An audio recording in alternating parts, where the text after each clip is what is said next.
Good morning students. Ninth वाले बच्चे, सिद्धि हिंदी विद्यालय की इस ऑनलाइन क्लासेस में आपका हार्दिक स्वागत है।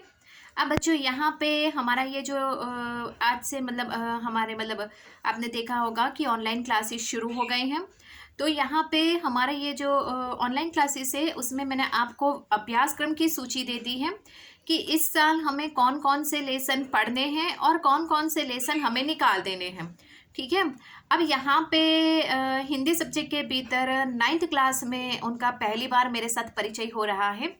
तो नाइन्थ वाले बच्चे तो पहले 8वीं में थे, अब नाइन्थ में आए हैं। अब हमें ऑनलाइन क्लासेस में पढ़ना पड़ रहा है। तो वैसे तो आप सब मुझे जानते ही होंगे, मोना मैडम को। तो यहाँ पे हमें यानी कि मुझे आपको ये हिंदी सब्जेक्ट में पढ़ाना है। अब यहाँ पे ये जो हिंदी सब्जेक्ट के भीतर मैंने आपको आगे वाले वीडियो में आपको याद होगा, आपने देखा होगा कि अभ्यासक्रम की सूची दी, इस साल कौन कौन से पाठ पढ़ने हैं और निकाल देने हैं। ठीक है। अब यहाँ पे सबसे पहले हम शुरुआत करेंगे पाठ की। तो पाठ की शुरुआत करेंगे उसमें देखिए, एक सबसे पहले तो आपको एक बात बता दूं, आपके पास किताब होनी बहुत ज़रूरी है। किताब आपके पास होगी तभी आप यहाँ से जो हम आपको पढ़ाएंगे वो आप पढ़ पाओगे। तो आपके पास किताब होनी बहुत ज़रूरी है। ठीक है। और ना हो तो मेहरबानी करके कहीं से भी व्यवस्था करके आप ये किताब ला देना। दूसरी एक बात मैं आपको हमेशा बताती रहूँगी, अभी भी बता रही हूँ कि यहाँ से जो भी पाठ या काव्य ख़त्म होता है या फिर मैं आपको होमवर्क में लिखने के लिए कुछ देती हूँ तो आपके उसके लिए एक कॉपी, या फिर व्याकरण की शुरुआत हम करेंगे तो आपको उसके लिए एक कॉपी बनानी पड़ेगी। उसमें क्या करना है कि आपको मैं होमवर्क दूंगी तो होमवर्क में आपको वो लिखना पड़ेगा। ठीक है। अभी तो शुरुआत है, जैसे जैसे समय आगे बढ़ता जाएगा तो 2-3 दिन के बाद मैं आपको या 4-5 दिन के बाद कुछ ना कुछ मैं आपको लिखने के लिए होमवर्क में दूंगी। तो वो आपको कॉपी में लिखना पड़ेगा, ताकि क्या होगा बच्चों, आप अपने कॉपी में लिखोगे तो थोड़े सतर्क रहोगे। आप कभी भी ऐसा हुआ कि कुछ भूल जाओ तो आपको वो वीडियो ढूंढने की ज़रूरत ना पड़े। आपके पास यहाँ जैसे ही एक अच्छी आदत आप डाल देना कि यहाँ से जो वीडियो आपके पास पहुँचते हैं तो आप क्या करना, एक पेन और कॉपी लेकर बैठ जाना। यहाँ से जो भी बोलते जाते आप क्या लिखते जाओगे, नोट करते जाओगे, आपके लिए बहुत अच्छा होगा। फिर आपको वो वीडियो ढूंढने की ज़रूरत नहीं पड़ेगी, आप लिखोगे तो वो तुरंत आपको मिल जाएगा। अब यहाँ पे सबसे पहले बच्चों हम पाठ की शुरुआत करते हैं, क्योंकि बच्चों को पाठ पढ़ने में ज़्यादा अच्छा लगता है, वो भी कहानी टाइप का हो तो और ज़्यादा अच्छा लगता है। सबसे पहले तो हमारा पहला ये जो लेसन है, हमारा पहला लेसन है दो बैलों की कथा। नाइन्थ वाले बच्चे ध्यान से सुनिएगा, दो बैलों की कथा। और इसके रचयिता जो है वो प्रेमचंद। अब प्रेमचंद जी को कौन नहीं जानता। प्रेमचंद का नाम हमने काफ़ी कई बार किताबों में पढ़ा है, उनके चित्र को देखा है, उनके जीवन के बारे में हम बहुत कुछ जानते हैं। उनकी वो ज़्यादातर कहानियाँ लिखते हैं, वो कहानी हमें सुनने में बहुत अच्छी लगती है और समाज के साथ जुड़ी हुई वो कहानी होती है। तो ऐसी ही एक कहानी से हम शुरुआत करेंगे, ताकि क्या हो, थोड़ा सा हमारा जो क्षमता का, जैसे कि 8वीं वाले बच्चे अब 9th में आए तो उनके लिए भाई मेरा ये जो थोड़ा सा मेरे साथ पहली बार उनका जो परिचय हो रहा है तो वो थोड़ा और गहरा हो जाए। तो यहाँ पे हमारा ये जो पहला लेसन है, दो बैलों की कथा। कोई भी बच्चों पहले ध्यान से सुनिएगा, कोई भी पाठ पढ़ने से पहले, कोई भी काव्य पढ़ने से पहले हमें उसके साहित्यकार का परिचय होना बहुत ज़रूरी होता है। अगर हम उन साहित्यकार का परिचय नहीं करेंगे तो हमें कैसे पता पड़ेगा कि इतना सुंदर लिखने वाले साहित्यकार के जीवन में अक्सर था क्या। इतना सुंदर रचना करने वाले साहित्यकार के जीवन में भी जानने की तो ज़रूरत हमें पड़ती है ना, कि थोड़ी सी जिज्ञासा वृत्ति होनी चाहिए कि उसमें वो एक कैसे इंसान थे, वो किस प्रकार से जीते थे, उनके जीवन में भी संघर्ष होगा। क्योंकि हम जानते हैं हमारे जीवन में भी संघर्ष है, बहुत सारी तकलीफें हैं, दुख है, परेशानी है, वेदनाएं हैं, है ना, छोटे से जीवन में ऐसे। तो उसमें भी परेशानी होती है, तो ये साहित्यकार के जीवन में भी ऐसी परेशानियां होती हैं और हमें उनसे बहुत कुछ सीखने को मिलता है कि ऐसी कठिन परिस्थिति में भी वो डटे रहकर कैसे हमारे सामने एक अच्छे साहित्यकार के रूप में आते हैं, जो समाज का पथ प्रदर्शन करते हैं, जो समाज में जो हो रहा है वो घटना को हमारे तक पहुंचाते हैं, साहित्य के माध्यम से, लेखनी के माध्यम से, पाठ कह लो या काव्य कह लो, कुछ भी कह लो, तो वो हमारे लिए एक बहुत अच्छी बात है।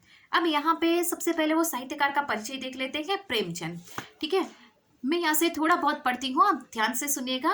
जैसे जैसे हमारे वीडियो आगे बढ़ते जाएंगे, ये किताब में भी मैं आपको दिखाऊंगी, हम पाठ भी पढ़ेंगे, काव्य की पंक्तियाँ दिखाऊंगी, जहाँ पे ऐसा लगे कि शब्दार्थ की समझूती देनी है, शब्द का अर्थ आपको लिखकर बताना है, तो वो भी मैं आपको बताऊंगी। तो आपको पढ़ने में कोई परेशानी नहीं होगी, आपको समझने में कोई दिक्कत नहीं होगी, ठीक है। सबसे पहले तो प्रेमचंद का जन्म, कॉपी और पेन हाथ में रखिएगा, नोट करते जाइएगा। पाठ 1, 2 बैलों की कथा। साहित्य प्रकार उसका है कहानी। अब इसमें इसके जो रचयिता है, लेखक जो है, उनका नाम है प्रेमचंद। अब इतना आपको लिखना है। उसके बाद यहाँ पे आपको लिखना है कि प्रेमचंद का जन्म। तो प्रेमचंद का जन्म सन 1880 में बनारस के लम्हे नामक एक गांव में हुआ था। प्रेमचंद का जन्म, फिर लिखो 1880, जन्म स्थल फिर लिखो लम्हे नामक गांव, कहाँ पे आया है? बनारस में। उनका मूल नाम धनपत राय था। बच्चों, परीक्षा में 1 अंक में पूछा जाए ऐसा प्रश्न है, प्रेमचंद का मूल नाम क्या है? तो मूल नाम लिखो, उसके बाद में लिखो धनपत राय। प्रेमचंद का बचपन अभावों में बीता और शिक्षा बीए तक की हो पाई। उन्होंने शिक्षा विभाग में नौकरी की, परंतु असहयोग आंदोलन में सक्रिय भाग लेने के कारण सरकारी नौकरी से त्यागपत्र देना पड़ा और लेखन कार्य के प्रति पूरी तरह समर्पित हो गए। सन 1936 में इस महान कथाकार का देहांत हुआ। अब वापस लिखो, निर्धन, देहांत, देहांत यानी देह का अंत, देहांत होना, निर्धन होना, कौन सी साल में? 1936। अब यहाँ पे ये जो प्रेमचंद है, उनका जीवन मतलब बहुत ही संघर्षों में, बहुत ही अभावों में बीता। इसके साथ साथ यहाँ पे उन्होंने शिक्षा विभाग में भी देखा जाए तो नौकरी की, परंतु ज़्यादा समय यहाँ पे देखे तो वो असहयोग आंदोलन में जुड़ गए। तो सरकारी जो नौकरी थी उनको मिली हुई, उन्होंने बीए तक की परीक्षा, उस समय बच्चों बीए की परीक्षा पास करना यानी बहुत होती थी। अरे उस समय तो 10वीं की बोर्ड की परीक्षा पास करना यानी उस इंसान को सरकारी नौकरी मिलती थी। आज के ज़माने में कुछ नहीं मिलता, तो थोड़ा पढ़ना पड़ता है हम लोग को ज़्यादा। तो अब यहाँ पे जैसे कि ये बीए, तो बीए की पढ़ाई उन्होंने उस समय की, तो इतनी अच्छी शिक्षा प्राप्त करने के साथ उनको सरकारी नौकरी मिली और उन्होंने यहाँ पे सरकारी नौकरी से असहयोग आंदोलन में जुड़ गए गांधी जी के साथ। तो सरकारी नौकरी से उन्होंने त्यागपत्र दे दिया। अब यहाँ पे त्यागपत्र देने के बाद लेखन कार्य यानी कि ये जो किताबें लिखना, कहानी लिखना, उनमें प्रेमचंद जुड़ जाते हैं, ठीक है। और ऐसे महान कथाकार जो है, ऐसे महान कथाकार का जन्म याद रखना है 1880 और निर्धन, देहांत यानी कि 1936। अब यहाँ पे थोड़ा और आगे बढ़ते हैं, प्रेमचंद का परिचय प्राप्त करते हैं कि हमें देखना तो पड़ेगा ना कि प्रेमचंद ने कौन कौन सी कहानियां लिखी, प्रेमचंद ने कौन कौन से नाटक लिखे, प्रेमचंद ने और साहित्य में क्या किया, वो लिखते थे, उनकी विशेषताएं किस प्रकार की थी, ये हमें जानना पड़ेगा। तो इसके लिए हमें सबसे पहले प्रेमचंद की कहानियां मानसरोवर के 8 भागों में संकलित है, ठीक है। प्रेमचंद ने जितनी भी कहानियां लिखी वो मानसरोवर नामक एक मोटी सी किताब होगी। उस मोटी सी किताब में 8 अंश, 8 भाग, 8 हिस्से में वो कहानियां लिखी हुई है, यानी बहुत सारी कहानी होगी और बच्चों को कहानी पढ़ना बहुत अच्छा लगता है। उसमें कौन कौन सी प्रमुख है, मतलब बहुत चर्चित है, बहुत अच्छी सी है। उसमें सेवा सदन, ये लिखिएगा प्रेमचंद की कहानियां, प्रमुख कहानियां। तो फिर उसके बाजू में डैश करके लिखना सेवा सदन, प्रेमाश्रम, रंगभूमि, कायाकल्प, निर्मला, गबन, कर्मभूमि, गोदान, उनके प्रमुख उपन्यास है। अब बच्चों एक बात मैं आपको बता दूं, अगर जैसे कि जब मैंने पढ़ाई की थी कॉलेज में, तो उस समय कुछ एक किताबें हमारे पढ़ने में थी। मैं ढूंढूंगी, मेरे पास वो किताब मिलेगी तो मैं आपको यहाँ से वो किताब का परिचय करवाऊंगी कि गबन, कर्मभूमि, गोदान, गोदान में गोदान नाम सुनते ही स्पष्ट होता है कि गायों के दान की बात है, ठीक है। तो ये प्रेमचंद की बहुत प्रचलित कहानी है। एक किसान किस प्रकार से अपने जीवन को ढोने के लिए, अपने किस प्रकार से जीवन, वो जो खेत में वो फसल खेती बाड़ी करता है, तो अपने गाय भैंस बैल को भी वो अपने से अछूता नहीं समझता, अपने से अपने जैसे बहुत प्यार करता है, अपने परिवार की तरह उसको संभाल के रखता है। और घर की स्थिति कैसे बिगड़ जाती है, वो दाने दाने का मोहताज हो जाता है, साहूकार से जो उसने लगान ली होती है वो भर नहीं पाता है, उसके बेटे होते हैं, बेटियां होती है, पत्नी होती है, फिर भी उसको यहाँ पे तो होरी राम का पात्र तो ये मैं आपको ये जो कह रही हूँ वो गोदान से रिलेटेड बात है।